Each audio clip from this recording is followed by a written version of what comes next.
Bendiciones, estudiantes, le damos gracias al Señor por la oportunidad que nos concede para discutir la lección 22. Y ustedes, maestros que van a estar enseñando esta lección, esperamos que la información que podamos proveerle a cada uno de ustedes pueda ser de ayuda. Y continuamos todavía eh, investigando en el libro de Isaías. Por lo tanto, vamos en esta ocasión a concentrarnos en dos capítulos. En el capítulo 42, específicamente entre los versículos 1 a 9, y también el capítulo 45 con dos versículos, el 23 y el 24. Y estaremos hablando de la verdadera justicia divina.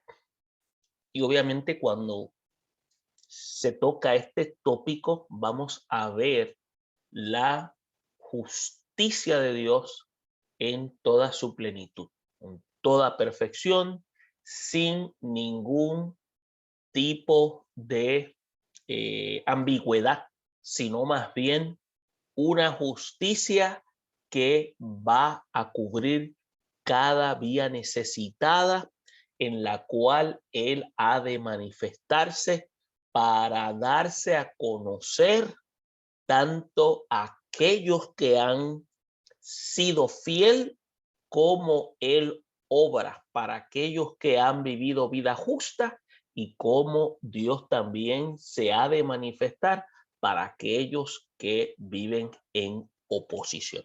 Lo digo de esta manera porque tenemos que ver que aquellos en la cual Dios demanda vivir vida de integridad, Dios también hace ver cómo su justicia se manifiesta.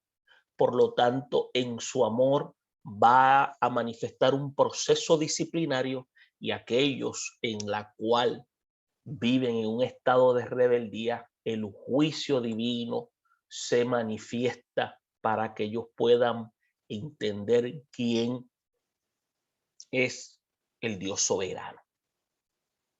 Y a veces, en muchas ocasiones, nosotros los seres humanos asumimos una postura muy de actitud impertinente, ¿no? Porque queremos hacer lo que a nosotros nos parece, pero nos hemos dado cuenta que en trayectoria de vida no tenemos esa capacidad de poder ministrar nuestra vida o administrar nuestra vida por sí mismos. A través de este libro de Isaías, vamos a tocar una serie de aspectos importantes y vamos a ver cómo la justicia divina se manifiesta, cómo el Dios del cielo habla a través del profeta al pueblo de Israel. Y en el pensamiento central dice, vivir en un mundo justo es la esperanza de los pobres y destituidos de la tierra. Y aquí se está refiriendo a aquellos que quieren vivir en fidelidad y obediencia. Por lo tanto, cuando se habla de esa esperanza, es ese anhelo. Y tenemos nosotros esa certidumbre porque Dios lo ha garantizado. Y cuando el término de pobreza, ya que es un comentario que hace el exponente, me atrevo a señalar que más que un concepto de bienes materiales, es aquellos que son afortunados y dependen totalmente de Dios. Y vamos a ver cómo el Dios del cielo se manifiesta. De tal manera que entonces su justicia se ha de desplazar para que entonces esa esperanza se convierta en experiencia. El texto áureo dice, pero corra el juicio como las aguas y la justicia como impetuoso arroyo. Esta expresión del profeta Amós es una más bien que tiene como un carácter poético, ¿no? Porque quiere decir que entonces que se mueva con esa rapidez. Y cuando habla del juicio, estamos hablando aquí de lo que se refiere al elemento del castigo y de la justicia hacia aquellos que han andado en iniquidad, y eso también incluye un periodo disciplinario. Y habla que se mueva, y cuando dice como las aguas y como impetuoso arroyo, quiere decir que se va a mover de una manera en la cual va a ser de una forma turbulenta, como también va a ser de manera rápida y a la misma vez sorpresiva. Pero la concentración va a ser en el libro de Isaías. Y a través del libro de Isaías vamos a ver cómo el juicio de Dios y su justicia se manifiestan de manera impetuosa. El objetivo es discernir la misión del siervo de Jehová en relación a la justicia. Vamos a considerar cuál es nuestra participación para hacer posible la justicia en el mundo que estamos viviendo y cómo responder como siervos de justicia, sirviendo a cualquiera en necesidad de esta. Estos son aspectos de objetivos que usted y yo tenemos que tener presente cuando hablemos de este interesante tema. Bien, vamos a hacer lectura de los pasajes y luego de la lectura de los pasajes vamos a presentarle a ustedes tres aspectos importantes que vamos a distinguir en la lectura y que los vamos a tocar de manera inductiva. Bien, dice los versículos 1 al 9 del capítulo 42. He aquí mi siervo, yo le sostendré, mi escogido, en quien mi alma tiene contentamiento. He puesto sobre él mi espíritu. Él traerá justicia a las naciones, no gritará ni alzará su voz, ni la hará oír en las calles. No quebrará la caña cascada, ni apagará el pábilo que humeare. Por medio de la verdad traerá justicia. No se cansará ni desmayará hasta que establezca en la tierra justicia. Y las costas esperarán su ley. Así dice Jehová Dios, creador de los cielos y el que los despliega, el que extiende la tierra y sus productos, el que da aliento al pueblo que mora sobre ella y espíritu a los que por ella andan. Yo, Jehová, te he llamado en justicia y te sostendré por la mano, te guardaré y te pondré por pacto al pueblo, por luz de las naciones, para que abras los ojos de los ciegos, para que saques de la cárcel a los presos y de la casa de prisión a los que moran en tinieblas. Yo, Jehová, este es mi nombre, y a otro no daré mi gloria, ni mi alabanza a esculturas. He aquí se cumplieron las cosas primeras, y yo anuncio cosas nuevas. Antes que salgan a la luz, yo os las haré notorias. Y ahora pasamos al capítulo 45, en los versículos 23 y 24, que dice: por mí mismo hice juramento, de mi boca salió palabra en justicia, y no será revocada. Que a mí se doblará toda rodilla y jurará toda lengua. Y se dirá de mí: ciertamente en Jehová está la justicia y la fuerza. A él vendrán, y todos los que contra él se enardecen serán avergonzados. Interesante los versículos y vamos a tocar 3 puntos importantes en este análisis. Vamos a ver, número 1, cómo identificar al siervo de la justicia. Y aquí vamos a concentrarnos en los versículos 1 al 4, en la cual vamos a ver la introducción de ese siervo y las características especiales que éste posee, como también vamos a ver los objetivos específicos de su misión. También vamos a ver otro segundo aspecto.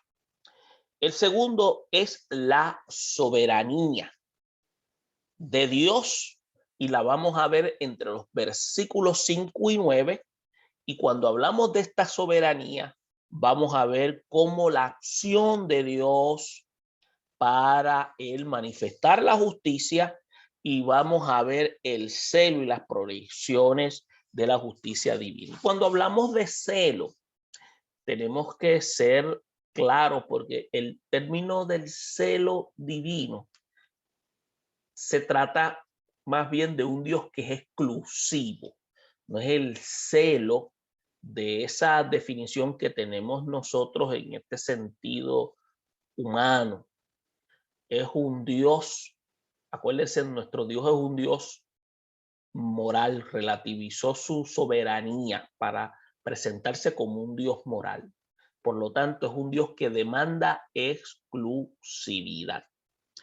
Y como tercer aspecto, vamos a notar que se hablan estos pasajes, especialmente en los versículos 23 y 24, de lo que se llama la inmutabilidad de la justicia divina. O sea, vamos a ver que la justicia de Dios es algo que no cambia y vamos a ver que la justicia de Dios es algo que es irrevocable y lo vamos a notar en el versículo 23 y vamos a notar en el versículo 24 que después de esta expresión hay lo que se llama una exaltación de la justicia divina de manera universal. Algo que no señalé y quiero retomar es que los versículos 8 y 9 del capítulo 42 hablan, y vuelvo y señalo, de lo que es el celo y proyecciones de la justicia divina. Y eso están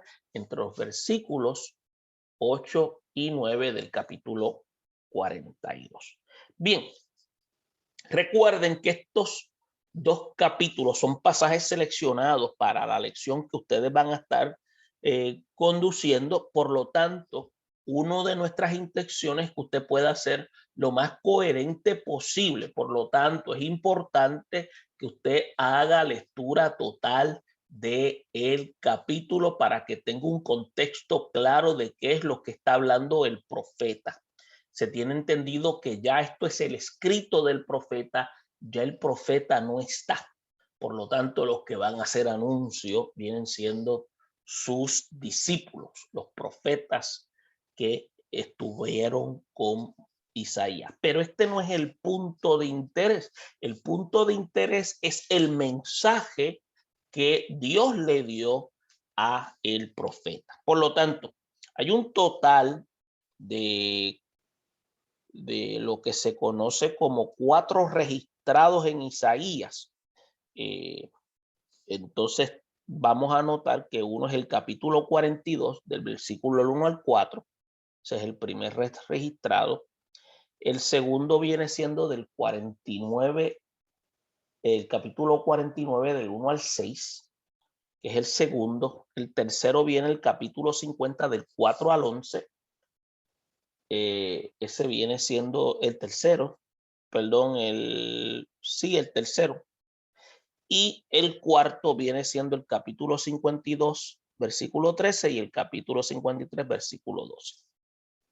Vamos a hacer lo que se llama énfasis acerca de la justicia, que constituye ser el aspecto central de las visiones del profeta Isaías.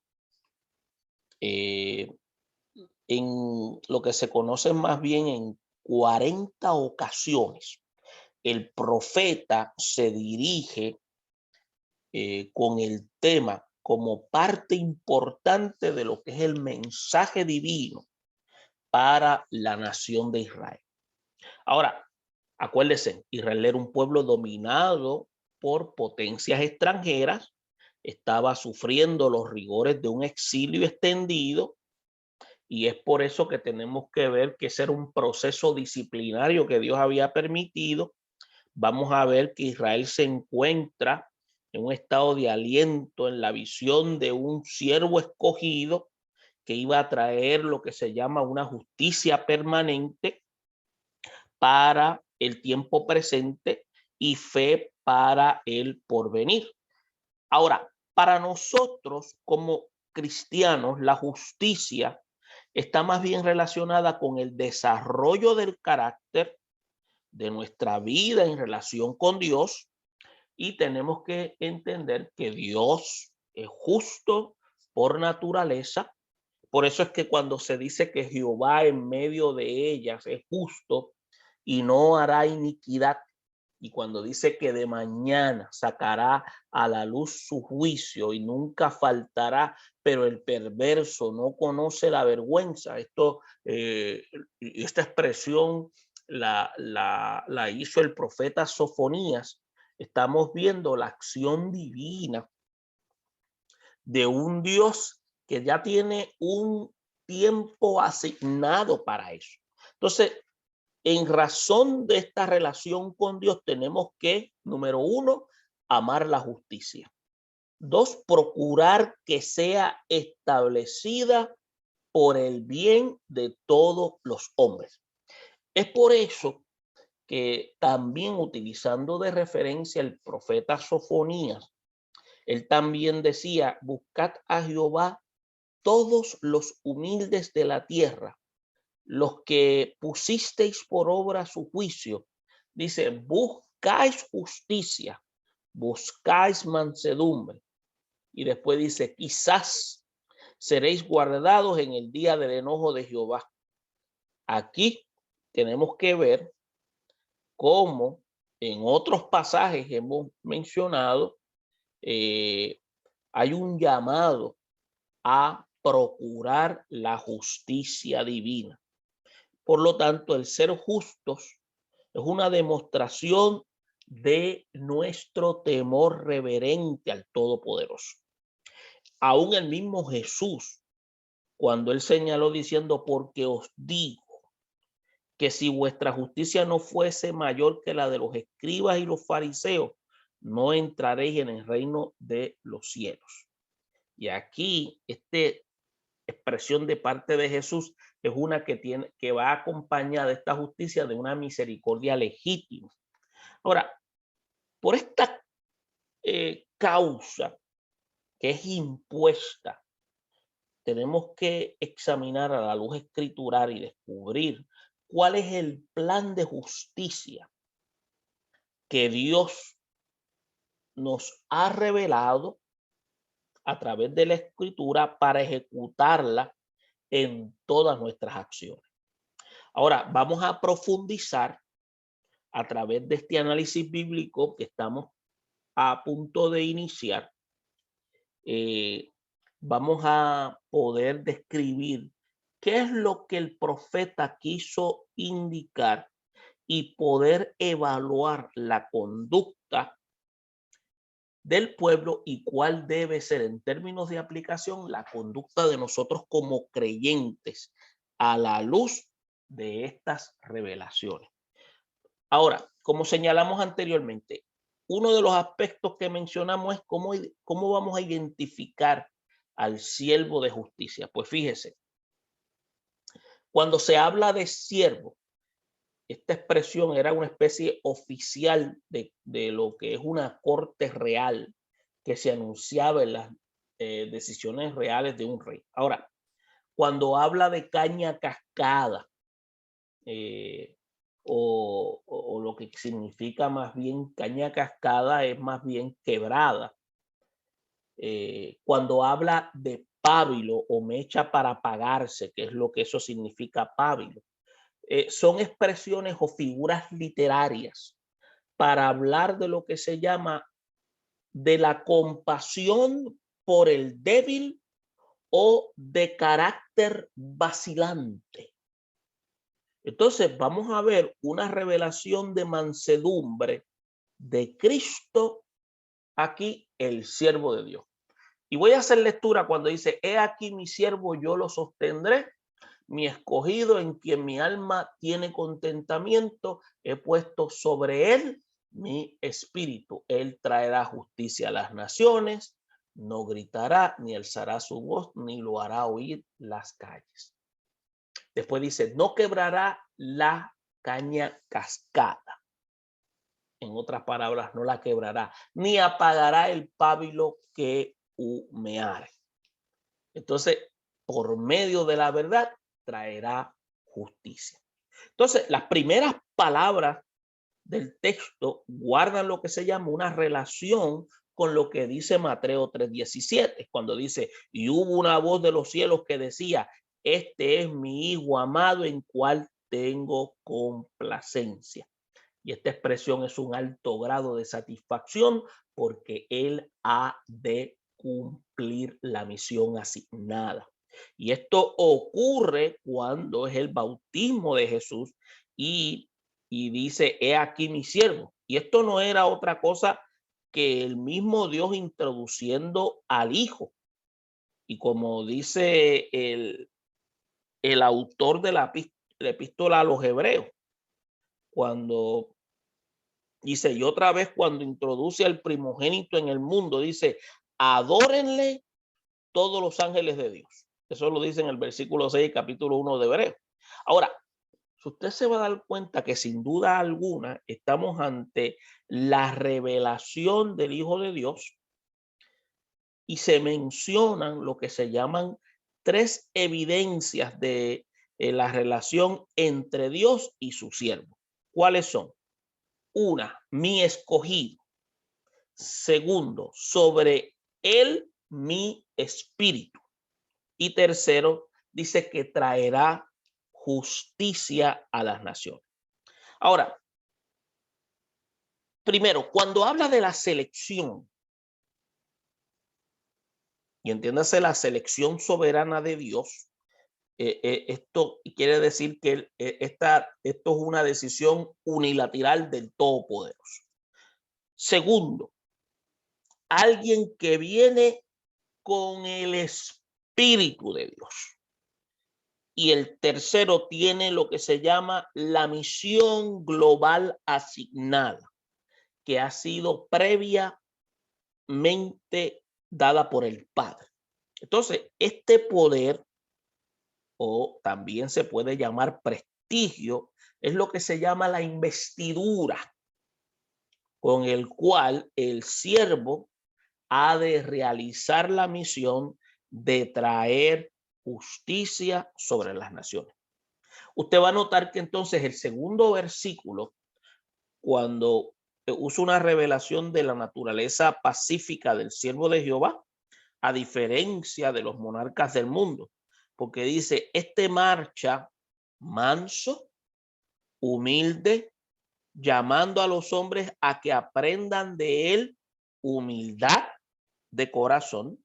Entonces, usted va a ver que no va a emplear la fuerza ni las tácticas humanas para traer justicia, ni para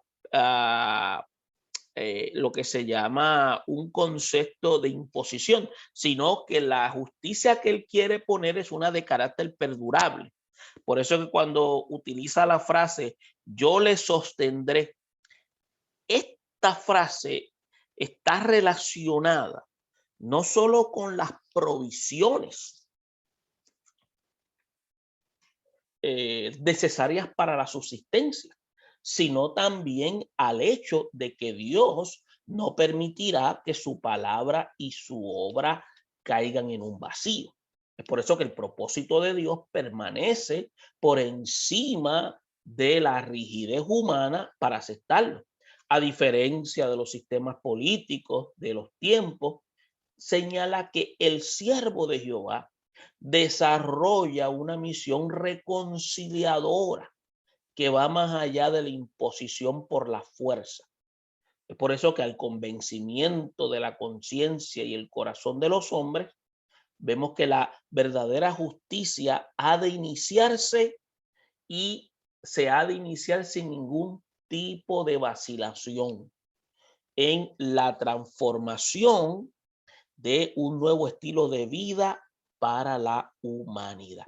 Y tenemos que ver que es necesario abandonar la gritería, el derroche de la fuerza pública para que se genere un proceso de paz interior para que nos conduzca en un encuentro con nosotros mismos. ¿Y qué se refiere? A entrar en una plataforma de reflexión. Entonces, porque Dios mismo lo ha designado de esa manera. Entonces, cuando habla del Santo de Israel, es una especie de expresión en descanso y en reposo, porque ahí estaremos seguros, ahí tendremos salvación, estaremos en quietud, estaremos en confianza. Y ahí es donde vamos a experimentar esa fortaleza. Cuando en Isaías 30:15 se hace esta expresión, es una manifestación de total seguridad. Ahora, nosotros no queremos, porque nos hemos adaptado tanto a la violencia, más que al periodo de paz que estamos viviendo, y estamos muy acostumbrados a gritar que no escuchamos cuando se habla. Entonces, tenemos que ver que lo que Dios está queriendo darnos a conocer aquí es que nosotros somos regidos por Él, no por el programa del mundo. Por eso es que tenemos que ver que el objetivo específico de la misión del siervo es esa. Por eso es que nosotros tenemos que ver la palabra clave en estos versículos. Es no. Dice, no quebrará, no apagará, no se cansará. Entonces, de manera específica, el siervo de Jehová no va a ignorar la debilidad ni la indecisión. Y son cosas tipificadas en esta visión que tiene el profeta cuando habla de la visión por la caña quebrada y el pábilo que la mecha humea. Entonces, la verdadera justicia comienza por traer fortaleza a los débiles y dirección a los que están indecisos. Entonces, en estas figuras encontramos lo que se llama un mensaje alentador que tiene una relación con el propósito del evangelio. Es por eso que cuando usted y yo encontramos en la escritura la parábola de la gran cena, que se registra en el capítulo 14, versículos 15 y 24 de Lucas, cuando el padre envía a su siervo a buscar a los pobres, empieza a buscar también a los mancos, a los cojos, a los ciegos y toda una colección de marginados y destituidos para que disfruten de una cena que había sido menospreciada por los invitados. Entonces, ¿qué sucede?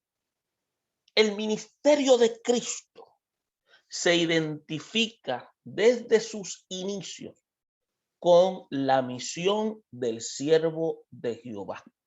Es por eso que el Espíritu del Señor está sobre mí cuando usa esa expresión, por cuanto me ha ungido para dar buenas a los pobres, me ha enviado para sanar a los quebrantados de corazón, a pregonar la libertad a los cautivos y vista a los ciegos, a poner en libertad a los oprimidos, a predicar el año agradable del Señor.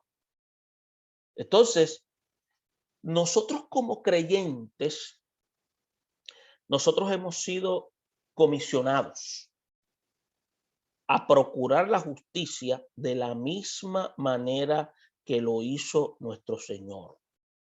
Porque en el Evangelio la justicia de Dios, escuche bien, se revela por fe y para fe, como ya está asignado en la Escritura. Entonces, cuando la escritura dice en Romanos 1:17, mas el justo por la fe vivirá. Y eso es importante. Ahora, se puede decir de otra manera.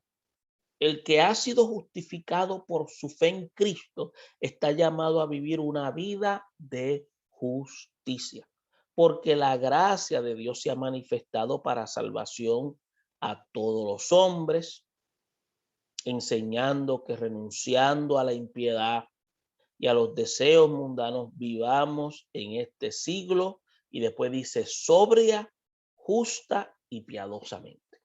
Es una demanda de aquellos que han recibido a Cristo.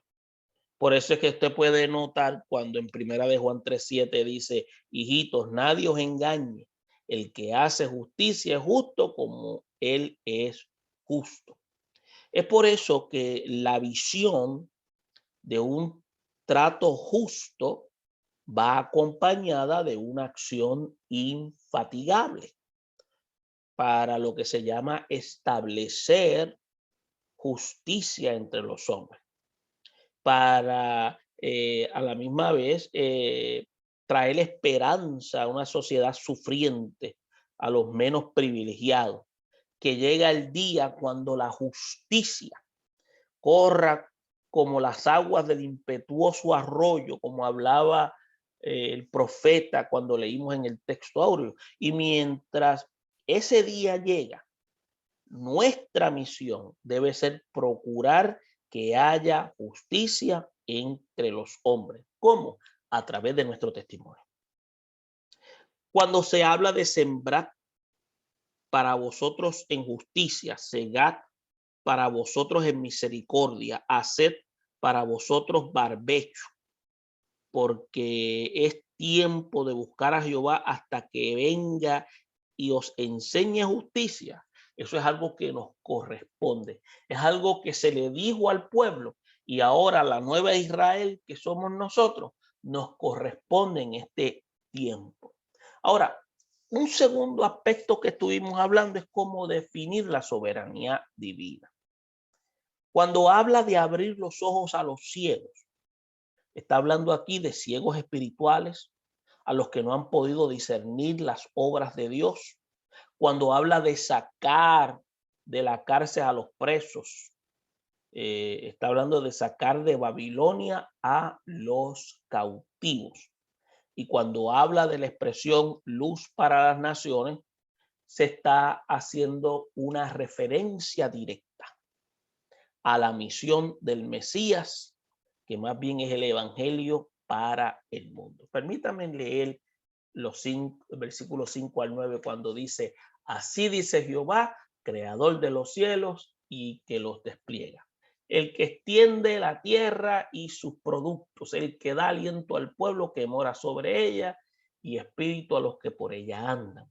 Yo Jehová te he llamado en justicia y te sostendré por la mano, te guardaré y te pondré por pacto al pueblo, por luz de las naciones, para que abras los ojos de los ciegos, para que saques de la cárcel a los presos y de casas de prisión a los que moran en tinieblas. Yo Jehová, este es mi nombre, y a otro no daré mi gloria, ni mi alabanza a esculturas. Entonces, hay una fuerte demostración de la soberanía divina en esta visión. Se da un llamamiento al siervo escogido. Entonces, acuérdense, Dios es el creador, Dios es el sustentador de la humanidad, es el que da vida a todas las cosas y hace que la tierra produzca de acuerdo a lo que él estableció conforme a su voluntad. Es por eso que la primera frase, ¿qué es lo que hace? Define a Dios mismo como quien controla el universo. Entonces, hay lo que se llama 3 axiomas divinos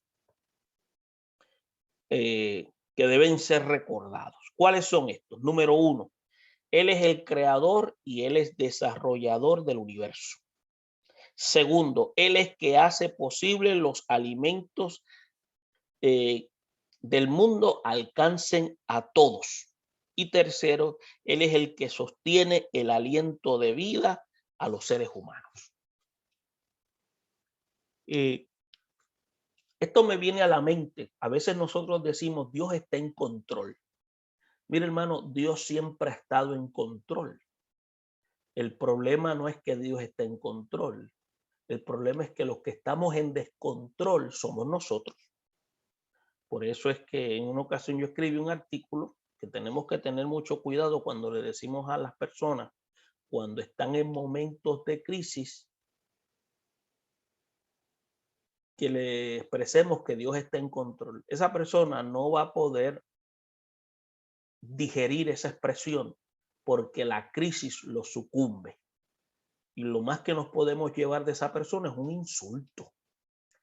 Pero sí le podemos decir, en medio de este descontrol, vamos a hablar al Dios que tiene control para que nos auxilie. ¿Ve la diferencia?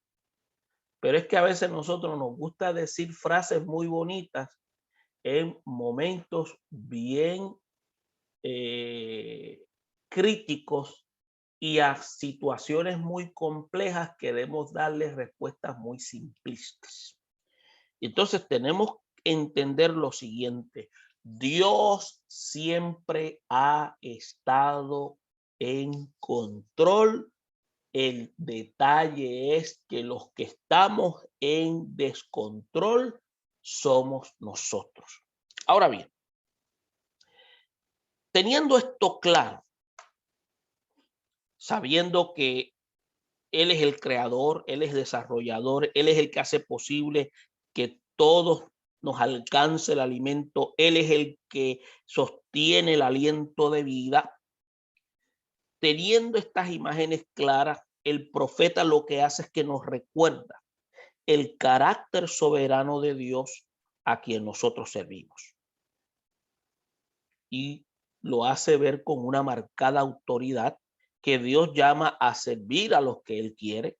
Y observamos esto en la marcha de la historia en hombres como, escuche bien, Abraham, hombres como Moisés, el apóstol Pablo, y en forma general a nosotros los creyentes en Cristo.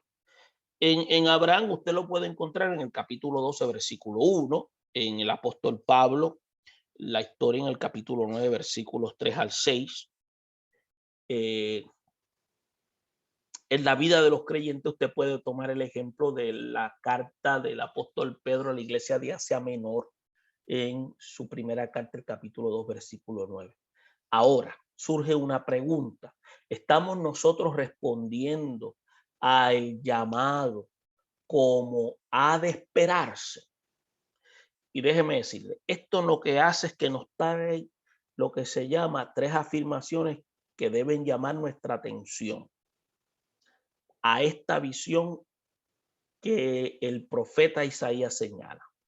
Número 1, acuérdese, Dios es el que llama. 2, Dios es el que sostiene. 3, Dios es el que designa la misión. Entonces, estamos descubriendo que en la economía de Dios no se deja nada a la improvisación. Dios no tiene plan B. Nosotros tenemos plan A, nosotros tenemos plan B, plan C, D, E, hasta la Z. Pero Dios es plan A, porque Él es perfecto. Entonces, ¿qué sucede? Cuando es Dios quien llama, Él sostiene y no nos deja lo que se llama oscilando en el espacio. Tenemos lo que se llama una tarea dictaminada, de la misma manera que le fue asignada al siervo escogido por Él mismo. Entonces, es por eso que se señalan 3 áreas específicas de acción sobre cumplir como enviado del Señor. Tenemos que abrir los ojos a los ciegos. Segundo, tenemos que sacar los presos de la cárcel de la misma manera que se le hablaba al pueblo de Israel que estaba en un estado de cautiverio. Usted sabe cuántas personas están en un cautiverio espiritual, mental, emocional, En otras palabras, necesitan ser liberados por la palabra de Dios. Entonces, otro tercer, iluminar lo que se llama la senda de los cautivos. Entonces, si usted se da cuenta, 3 son también las asignaciones que se le dan a los creyentes: predicar, enseñar y sanar. Escuche bien: predicar, enseñar y sanar. Y esto es un principio para nosotros promover la justicia verdadera entre todos los seres humanos. Ahora, hablamos también dentro de esta segunda parte de lo que queremos explicar, que es el celo y proyecciones de la justicia divina. Cuando hablamos de la justicia de Dios, es algo que es certero, y la justicia de Dios es algo que no puede ser lo que se llama compartida. Y cuando lo digo de esta forma, permitan explicar. Porque aquí vamos a hablar de lo que es la unidad de Dios. No uno cualquiera, sino el único y verdadero Dios, como lo expresó él mismo con el pueblo de Israel cuando dice: oye Israel, Jehová nuestro Dios, Jehová uno es. Cuando esta expresión la hace en Deuteronomio 6:4, y dice que no tendrás dioses ajenos delante de mí, que es lo que mencionamos al principio, que es exclusividad. Y dice: no te inclinarás a ellas ni las honrarás, porque yo soy Jehová tu Dios, fuerte y celoso, que visitó la maldad de los padres sobre los hijos hasta la tercera generación de los que me aborrecen. Y esto quiere decir que este tipo de conducta, el no corregirla a tiempo, es transferible. Por lo tanto, Dios le dice: no lo hagan, porque esto trae un problema nefasto a sus hijos de sus hijos. ¿Y qué sucede? El nivel de conducta, como es uno de desobediencia, va a un nivel ascendente.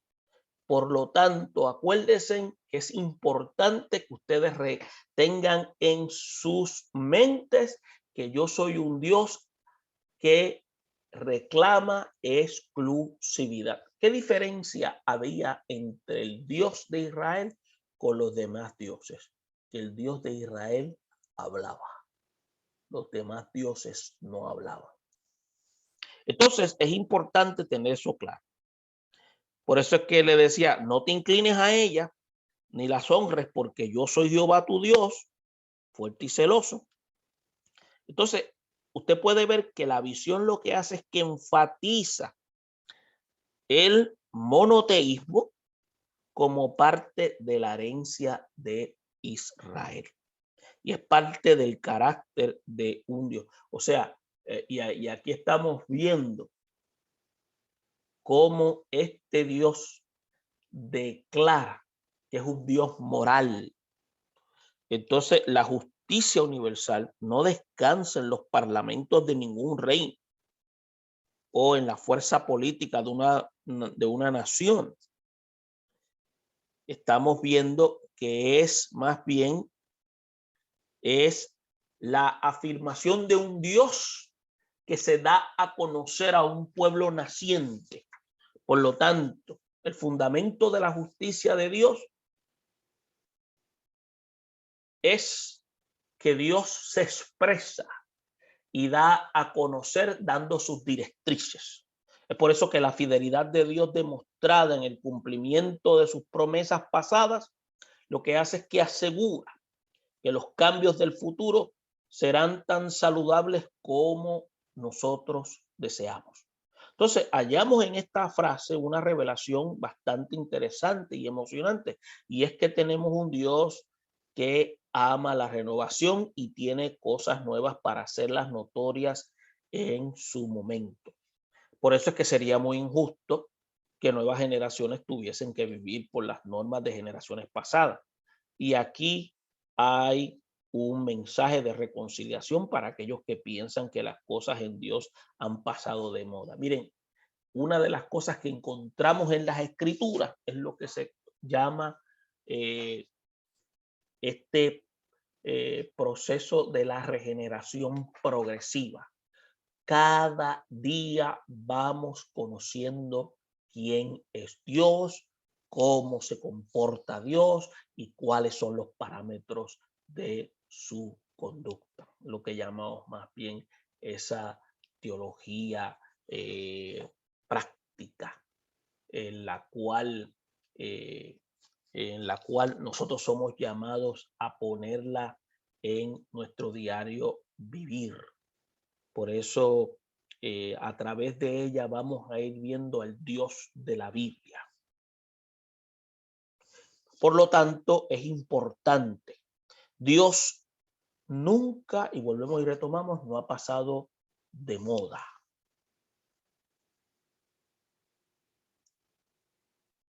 Es por eso que a través de la teología propia vamos a ver cómo es que Dios se da a conocer en todas sus áreas. Entonces, ¿qué podemos decir? De esto que estamos hablando, el mismo apóstol Pablo hace eco cuando escribe a los romanos, cuando dice, no os conforméis a este siglo, sino transformaos por medio de la renovación de vuestro entendimiento para que comprobéis cuál sea la voluntad de Dios, agradable y perfecta. Cuando dice no os conforméis, es un imperativo. Entonces, la renovación de vuestro pensamiento quiere decir, acuérdese, para que pueda ocurrir una transformación del pensamiento, tiene que haber una aplicación de la palabra. No es simplemente conocer la palabra, no es simplemente interpretarla. Si no hay aplicación, es imposible que ocurra una transformación. Entonces, por eso es que la Biblia resalta el que seamos hacedores.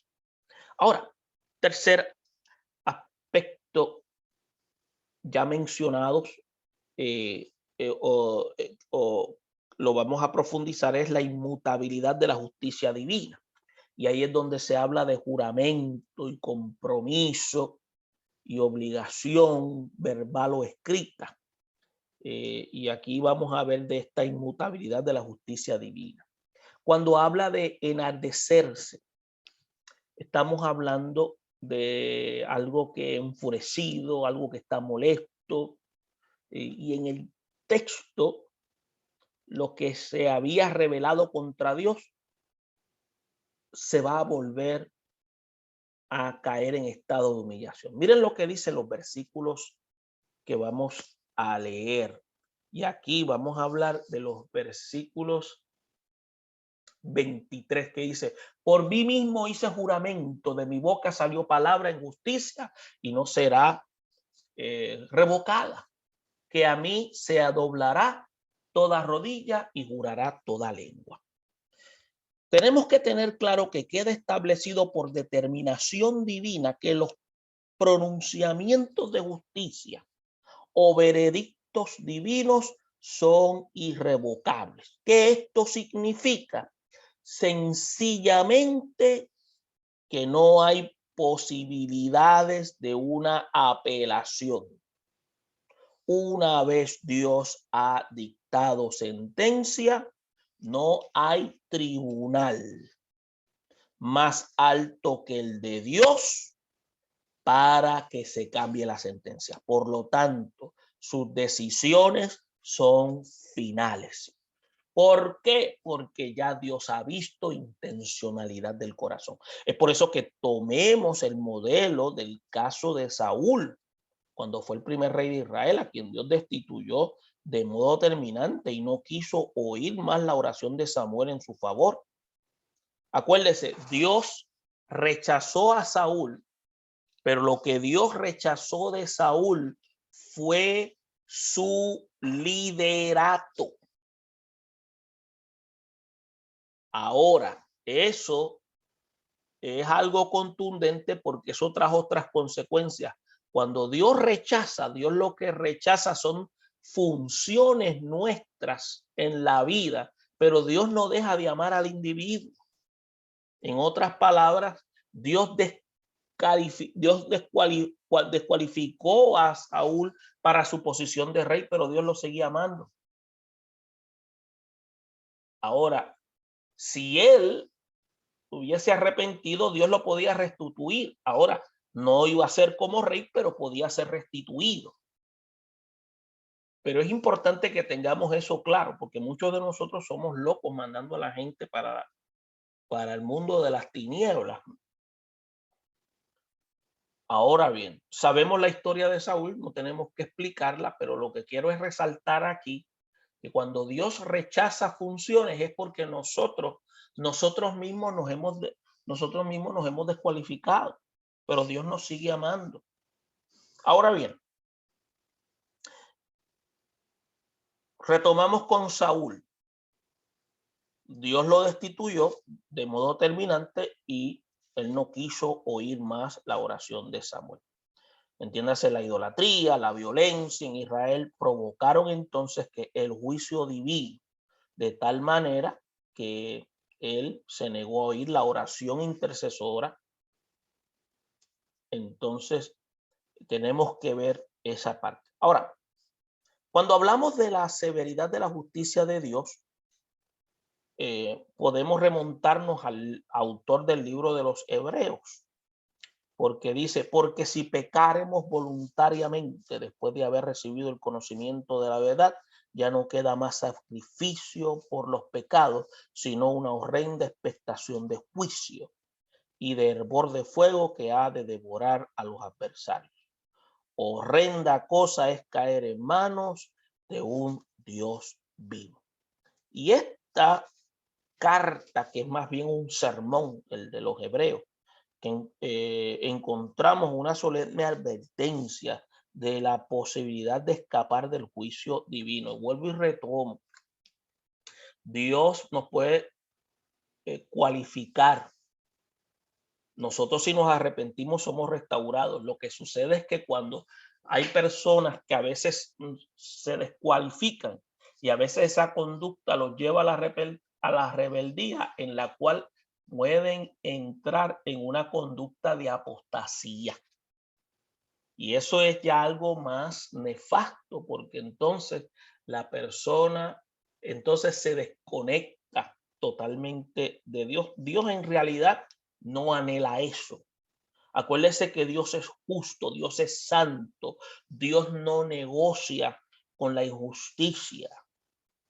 Ahora bien, por eso es que en el libro o en la carta que se presenta de Hebreos, hace énfasis a estos judaizantes que, habiendo conocido la verdad, abrazaron la fe en Cristo, entonces querían volver a retornar al judaísmo porque no querían pasar ese proceso de persecución.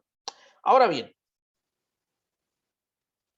tenemos que ver que no es la primera vez que en las escrituras se habla de la severidad de los juramentos o afirmaciones dadas por Dios. Ahora, el juramento era considerado como una sentencia de muerte cuando se usaba de una manera muy liviana, o si alguno jurara a la ligera con sus labios hacer bien o hacer mal. En cualquier cosa que el hombre profiere con juramento y él no lo entendiere, si después lo entiende, dice que será culpable por cualquiera de estas cosas. Y esto era algo que estaba aplicado en las leyes en el pueblo de Israel. Usted puede buscar esta referencia en Levítico 5:4. Ahora, cuando Dios hizo promesa a Abraham, el autor de los Hebreos dice que no pudiendo jurar por otro mayor, juró por sí mismo, en el versículo 13 del capítulo 6 de Hebreos, porque no existe una autoridad superior ni una fuente más confiable que Dios mismo. Por eso es que somos amonestados por la visión y la solemnidad de una revelación, para que vivamos de tal manera que seamos tenidos por dignos en la presencia de Dios. Es por eso que tenemos que ver que la justicia de Dios es certera y no tolera el pecado más pequeño, pero es justa y perdona al pecador más grande que se arrepiente.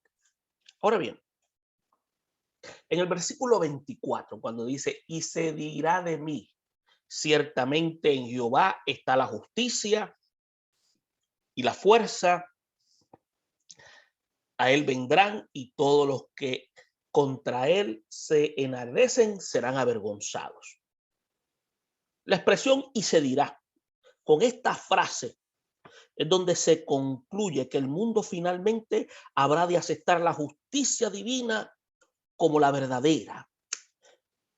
En el fiel cumplimiento de esta visión podemos ver que el siervo de Jehová, que trae justicia para todas las naciones, es vindicado por la gracia del Padre, por lo cual Dios le exaltó hasta lo sumo y le dio un nombre que es sobre todo nombre, para que en el nombre de Jesús se doble toda rodilla de los que están en los cielos y en la tierra y debajo de la tierra, y toda lengua confiese que Jesús es el Señor, para la gloria del Padre, como lo dice Filipenses capítulo 2, versículos 9 y 11.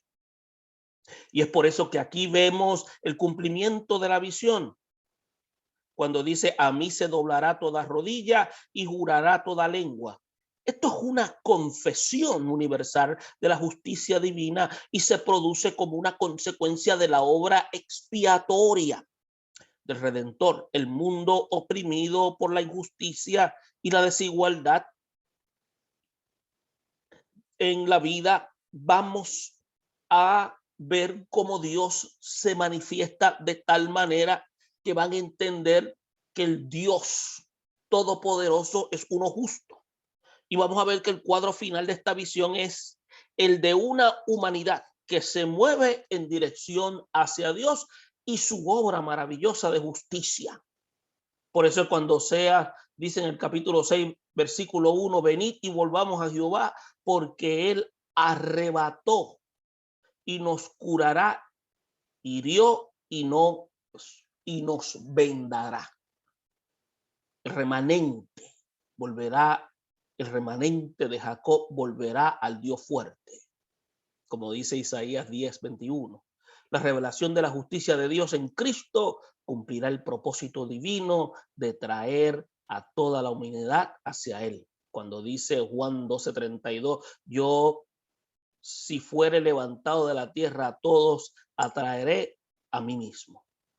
Los unos encontrarán finalmente salvación y los otros tropezarán en la roca que desecharon, pero ninguno podrá ignorar aquel de quien Dios ha dado fe a todos, habiéndolos levantado de entre los muertos. ¿Sabe? La visión de un Dios justo y la implementación de justicia de modo universal trajeron sin duda lo que se llama aliento y fortaleza al pueblo exiliado de Israel. Es por eso que la visión de Isaías nos debe ayudar a mirar a Israel hacia un futuro glorioso, cuando tengamos a Cristo reinando sobre este mundo y ejerciendo justicia de modo justo para la humanidad. Todos padecemos en mayor o menor grado los efectos de la injusticia y las desigualdades de nuestra sociedad. Es por eso que nosotros esperamos por la fe en un cielo nuevo y una tierra nueva, en los cuales morará la justicia divina. Mientras ese día llega, nosotros tenemos que trabajar y esforzarnos para que en nuestra comunidad se generen decisiones justas para todos. Es por eso que tenemos que aprender de este análisis del capítulo 42 y capítulo 45, de ser tolerante con los débiles y sobrellevar a los indecisos, tal como lo hizo nuestro Señor y Maestro. No podemos implantar la justicia quebrantando a los débiles y aplastando a los indecisos. Los métodos cristianos para hacer justicia difieren en gran medida de los usados por los sistemas del mundo. Nosotros no debemos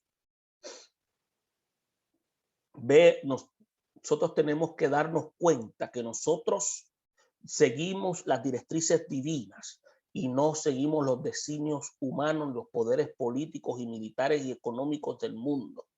Mientras tanto, como luces en medio de tinieblas, tenemos el privilegio, la obligación de iluminar, liberar a los cautivos del pecado y servir como instrumento de reconciliación. Esperamos que esta información ayude a que usted se prepare y desarrolle un buen análisis para esta lección. Bendiciones a todos.